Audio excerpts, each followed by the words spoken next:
আমি একটা গল্প শেয়ার করতে চাই। এই গল্পটা আমার 5-6 বছর আগে একটা ইউটিউব ভিডিওতে দেখেছিলাম, যেটা আমার লাইফকে অনেক ইন্সপায়ার করেছিল। তখন আমি কেবল 10 মিনিট স্কুলের জার্নিটা শুরু করছি। আপনারা তো সবাই উদ্যোক্তা হতে চান, রাইট? উদ্যোক্তা হতে চান তো? ইয়েস। সো এই গল্পে বলে একটা স্পেশাল গাছের কথা বলে।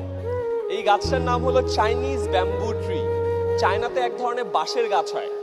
সো এই বাঁশ গাছে যখন আপনি বীজ বপন করবেন, 1 দিন 2 দিন পানি দিবেন, গাছটা বড় হয় না। 1 মাস 2 মাস পানি দিবেন, গাছটা বড় হয় না। সার দেন, যত্ন করেন, কোনোভাবেই গাছটা বড় হয় না। 1 বছর বীজ থেকে চারা গাছ অঙ্কুরিত হয় না।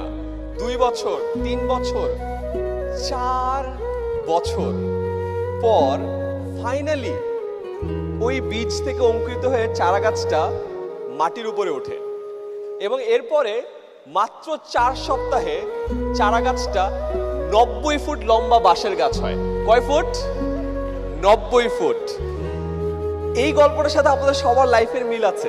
আপনারা এখন অনেক কষ্ট করছেন, অনেক কষ্ট করে ঢাকায় আসছেন, অনেকের সাথে পরিচিত হওয়ার চেষ্টা করছেন, নেটওয়ার্কিং করছেন, কল দিচ্ছেন, হয়তো পাত্তা পাচ্ছেন না, অনেক জায়গায় যাচ্ছেন, কাস্টমার কিনছে না। মনে রাখেন, আপনারও বীজটা একটু অঙ্কুরিত হতে টাইম লাগছে। ওই যে 4 বছর একবার করে একবার যখন ওখান থেকে বের হবেন, 4 সপ্তাহে 90 ফুট এই স্টেডিয়াম পার হয়ে যাবেন।